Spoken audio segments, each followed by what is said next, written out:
짜잔. 다음은 저희가 준비한 컨퍼런스 챔피언십 리뷰 다뤄보도록 하겠습니다. 경기가 진행됐던 순서대로 이 NFC부터 이야기를 하고 그 다음 AFC에 대해서 이야기를 하도록 하겠습니다. 요 경기 저희가 월요일날 경기 끝나고 인스턴트 리액션을 하긴 했지만 이번에 조금 더 심층적으로 경기 내용을 다루면 좋을 것 같다라고 생각이 되고 있어서 이렇게 준비를 했고요. 커맨더스와 이글스 경기 이야기를 해볼 텐데요. 이 경기는 사실 이렇게 많이 날 줄은 몰랐는데 이글스가 무려 55점을 얻었어요. 그리고 커맨더스는 23점을 얻으면서 이글스가 굉장히 큰 승리를 가져갈 수 있었습니다. 그래서 이 컨퍼런스 챔피언십에서는 이글스가 결국 슈퍼볼 진출을 확정하게 되었고요. 이번 시즌 정말 돌풍을 일으켰던 커맨더스의 행진은 여기서 마무리 짓게 되었습니다. 경기를 좀 간단하게 먼저 말씀을 드려보면 이 경기는 커맨더스 쪽에서 아쉬운 점이 좀 많이 나왔죠. 저희가 자세히 이야기를 하겠지만 3번의 턴오버가 있었고요. 커맨더스의 오펜시브 라인은 중요한 순간마다 제이든 데니얼스를 안전하게 보호하는데 실패했습니다. 경기 중간에 그 마션 레티머어의 좀 불필요한 페널티도 있었고요. 특히 스킬 포지션에서 선수들의 퀄리티가 확연하게 드러났던 경기지 않나라는 생각이 들었습니다. 요 경기 에드님께서는 어떻게 보셨나요? 저는 커맨더스 오펜스 대 이글스 디펜스 얘기를 좀 먼저 하고 싶은데 이글스 디펜스는 확실히 이 라이언스 디펜스와 달랐습니다. 그래서 아마 첫 드라이브부터 그 커맨더스는 체급 차이를 느끼지 않았을까 싶어요. 이글스가 이제 연거푸 수비에 성공하면서 서든 5, 서든 6를 만들어냈고 계속해서 굿포잇 상황을 연출했죠. 물론 커맨더스가 2번이나 굿포잇에 성공하긴 했지만 결국 마지막 4앤3 상황에서는 필드골을 차는 선택을 했습니다. 탱킨이. 그 전에 계속 굿포잇을 하다가 저는 사실 여기서 굳이 필드골을 차는 선택을 왜 했는지는 사실 당신이 이해가 안 됐거든요. 근데 사실 필름을 돌려보다 보니까 개인적으로는 자신이 없었던 것 같아요. 그 전까지의 어떤 모든 플레이들이 다 이글스 디펜스가 커버리지, 패스러시, 태클링 완벽하게 압도하고 있었고 이 상황에서까지 컨버전을 할 수 있을 거라는 확신이 없었다라고 저는 생각을 합니다. 그래서 그간 상대해오던 어떤 디펜스와 전혀 차원이 다른 압도적인 걸 좀 느꼈다. 첫 번째 드라이브부터 그렇게 생각을 하고요. 무려 7분간 18번의 플레이를 했음에도 이게 터치다운이 아니라 필드콜로 끝난 거는 커맨더스에게 굉장히 달갑지 않은 시작이었던 것 같아요. 그래서 진짜 이글스 같은 경우에는 지금 이제 영상 자료를 제가 같이 보유를 할 텐데 처음부터 밴드 번낫 브레이크를 추구를 했어요. 이 플레이오프에서 커버2를 한 번도 안 썼거든요. 빅판지오가. 근데 정규 시즌에도 요거를 제한적으로 썼단 말이에요. 이번 경기에서는 오프닝 드라이브부터 대부분의 스냅을 세이프티를 후방 커버리지 롤을 부여를 합니다. 그래서 제가 요 채팅창 때문에 잘 안 보일 것 같아서 이거 살짝만 내려볼게요. 이래서 처음부터 세이프티가 모두 13야드, 14야드, 15야드 이런 식으로 뒤로 물러서 정렬할 상태로 출발을 하게 했고요. 백필드 자원이 모션을 가져가거나 어떤 스크린 패스를 이제 한다고 할 때 요럴 때를 제외하고는 요럴 때는 세이프티가 직접 따라갔고 이외에는 말씀드린 것처럼 세이프티들 2명이 다운필드를 깊게 책임지는 그런 롤을 굉장히 많이 부여를 했어요. 이것은 제 생각에는 기본적으로 이 빅판지오가 전방에 플레이를 하고 있는 이 폼멜러시를 담당하고 있는 디펜시브 라인 선수들 이 프론트에 굉장히 자신감을 많이 갖고 있었기 때문에 이런 플레이를 할 수 있었다라고 생각이 되고 있는데요. 안 그래도 다소 아쉬웠던 커맨더스의 오펜시브 라인이었죠. 아까 말씀해 주신 것처럼 핵심 자원이었던 샘 코스미까지 빠진 그런 상황이었기 때문에 이 판지오는 전술 운용에 있어서 훨씬 더 편안함을 가지고 이 경기를 운영할 수 있었다라는 그런 생각을 하고 있습니다. 그래서 이글스 디펜스가 가져온 전략은 좀 크게 2가지였던 것 같아요. 첫 번째가 이제 프레스 커버리지 그리고 디펜시브 백들의 어떤 빠른 반응을 통해서 커맨더스의 어쨌든 제1 옵션이라고 할 수 있는 이 퀵 게임, 특히 스크린 패스 혹은 프리스냅 RPO를 통한 스크린 패스 이런 것들을 무력화하는 게 첫 번째 전략이었던 것 같고요. 특히 여기서 쿠퍼 드진이라는 선수가 굉장히 프레스 커버리지 정렬을 가져가면서 모든 거의 RPO들 그리고 모든 스크린 패스를 다 막아주면서 굉장히 큰 역할을 해줬고요. 스크리미지 라인에 가깝게 붙여놓고 제이든 다니엘스의 어떤 빠른 패스에 전부 반응하는 모습들 이런 것들이 굉장히 뛰어났습니다. 그리고 2번째는 쿼터백이 이 엣지를 읽고 러닝백에게 공을 주든지 혹은 본인이 들고 뛰는지 이 선택을 하는 리드 옵션 플레이에서 데니얼스의 발을 묶는 거였어요. 엣지와 라인베커들에게 스퀘어를 유지하면서 데니얼스를 막도록 했고요. 데니얼스가 무조건 이제 러닝백에게 공을 건넬 수밖에 없는 그런 상황을 만들었습니다. 왜냐? 이글스는 디펜시브 라인과 이 오펜시브 라인 매치업에서 굉장히 자신이 있었어요. 제이님께서 말씀해주신 것처럼 뭐 제일런 카터, 뭐 밀튼 윌리엄스, 조던 데이비스 이 선수들이 1대1 매치업에서 언제든지 이길 수 있다는 자신감이 있었습니다. 그래서 사실 디트로이트 라이언스도 이 전략을 가져왔지만 이 디펜시브 라인의 탤런트 차이가 너무 심했다라고 저는 생각을 하고요. 이글스는 일단 이 디펜시브 라인들에게 처음에 컨택을 하면서 강하게 스트라이크를 하고 그 다음에 갭을 뚫고 지나가는 것이 아니라 갭을 컨트롤하도록 지시했고요. 그러면서 스크리미지 라인에서 최대한 버티도록 주문합니다. 그 사이에 이제 라인베커들이 완전 자유롭게 발이 풀리고 빠르게 태클 해내는 그런 전략을 취했고요.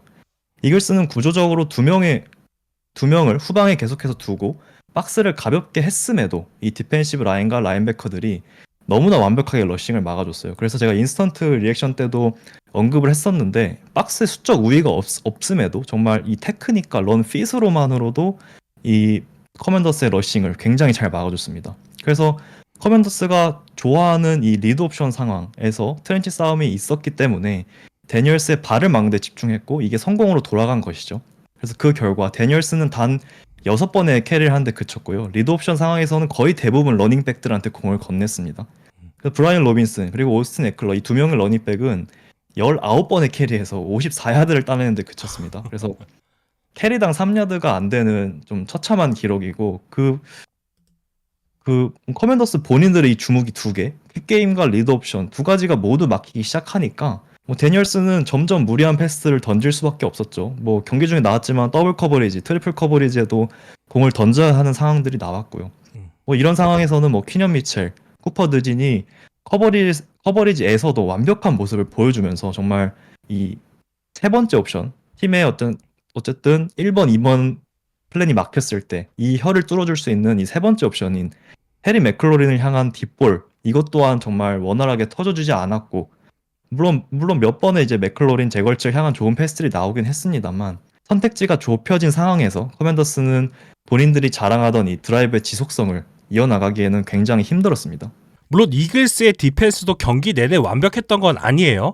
그 11주차 경기에서 드러났지만 이글스는 모션 그리고 이제 플랫 존을 향한 커버리지에 있어서 단점을 보였거든요. 그리고 이 단점이 이번 경기에서도 나왔어요. 이유는 간단한데 제이든 데니얼스의 런 옵션을 이선에 있는 선수들이 고려할 수밖에 없기 때문이에요. 그래서 니켈이라거나 라인베커 같은 선수들이 이 플랫에 대한 커버리지를 담당할 때 몸이 일단 기본적으로 필드 안쪽으로 향할 수밖에 없거든요. 이런 부분들이 분명히 영향을 끼쳐서 플랫 존으로 빠르게 연결되는 킥배싱 게임 요거에 대한 대처가 조금 안 되는 부분이 분명히 있었어요. 이런 상황 때문에 썰드다운이라거나 폴스다운 컨버전에서 커맨더스가 연달아서 이제 성공하는 그런 모습이 나타나기도 했죠. 하지만 제가 판단했을 때는 이것보다 더 중요한 요인들이 결국 있었어요. 뭐 설상가상으로 이제 연속된 턴오버와 발목을 잡았고요. 사실 정규 시즌 16주차 이글스와의 맞대결 커맨더스는 그때 당시에도 3개의 펌블을 저질렀습니다. 그래서 이글스는 물론 이 커맨더스의 시즌 전반적으로 봤을 때 이 오펜스가 뭐 펌블, 뭐 턴오버를 자주 하는 오펜스는 아니었습니다만 어쨌든 이글스와의 맞대결에서 3개의 펌블을 저질렀다. 이글스는 이 경기를 기억하고 있었죠.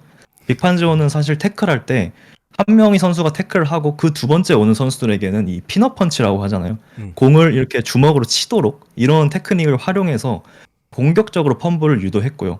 그때처럼 이번에도 매우 중요한 상황에서 그 전략이 먹히면서 펌블을 3번이나 유도하는 데 성공했고 결국 커맨더스 오펜스를 억제하는 데 성공했습니다.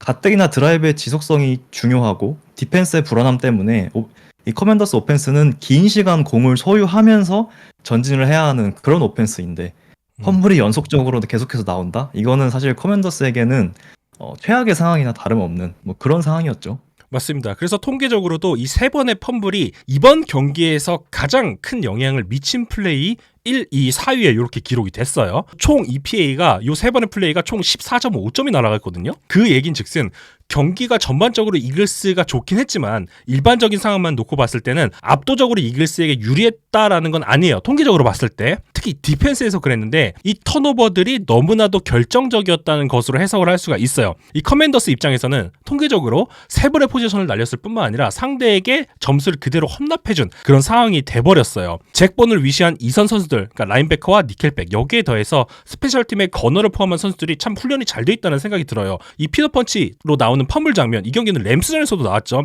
이것은 확실한 팀 플레이고요. 그래서 이게 훈련이 참 잘 돼 있다라는 생각이 많이 들었어요. 그래서 이번 플레이오프에서 경기의 흐름을 바꾼 대부분의 이 턴오버들은 이 펌블, 특히 펌블에서 이 포인터 펀치를 활용한 기술을 통해서 발생을 했는데, 저는 이전 시즌들 플레이오프에서 이렇게 결정적인 펌플이 많이 나온 걸 본 적이 없어요. 왜냐면 기본적으로 요 정도 단계에 올라오는 팀들은 공수 밸런스 굉장히 어느 정도 자리 잡혀 있고, 그리고 선수들의 어떤 탤런트라거나 코치들의 운영이 굉장히 좋은 팀들이니까 여기까지 살아남아서 올라온 거잖아요. 그래서 이 정도로 결정적인 펌블이 많이 안 나오는데 글쎄요, 이번 시즌 참 신기해요. 그리고 이게 왜 중요하냐면 최근 트렌드에서 쿼터백의 인터셉션이 줄어들고 있어요. 제가 시즌 초에 이 러싱 심상치 않다, 러싱 오펜스 심상치 않다라고 말씀을 드렸었는데, 이게 반대로 패싱에서도 분명히 영향이 있다라는 뜻이거든요. 요 그래프를 한번 보시면은 이게 1932년부터 2024년까지 인터셉션 비율과 인터셉션 횟수, 경기당 평균을 냈을 때 횟수예요. 인터셉션이 시간이 가면 갈수록 줄어요.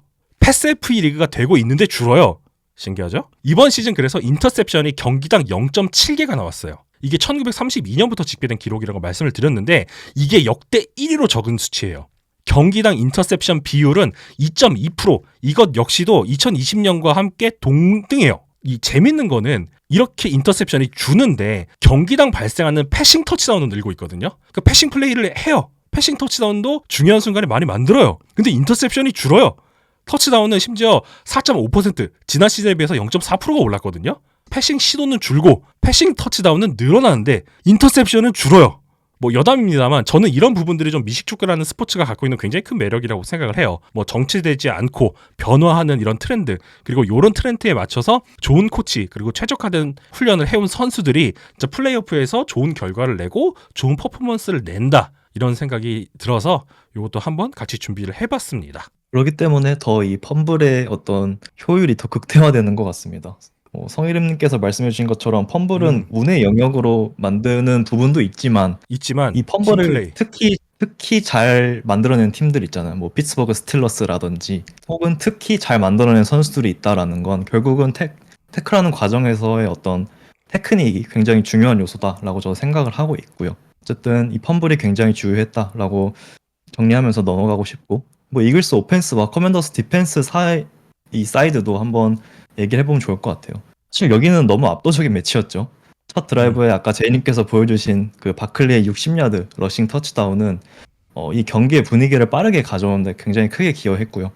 1차적으로 커맨더스는 바클리의 러싱을 전혀 막지 못했죠. 바비 와그너는 너무 느렸고, 프랭키 루브를 활용한 어떤 럼블리츠를 활용한 이런 플레이메이킹, 이거는 일관적으로 좀 일관성 있게 활용될 수 없는 전술이다 보니까 결국은 문제가 터지고 말았습니다. 그래서 러싱을 계속해서 1차적으로 막지 못하다 보니까 커맨더스는 첫 드라이브 이후에 이 원아이 세이프티로 박스를 굉장히 무겁게 가져가는 선택을 할 수밖에 없었고요. 사실 이글스는 이 상황을 너무 좋아합니다.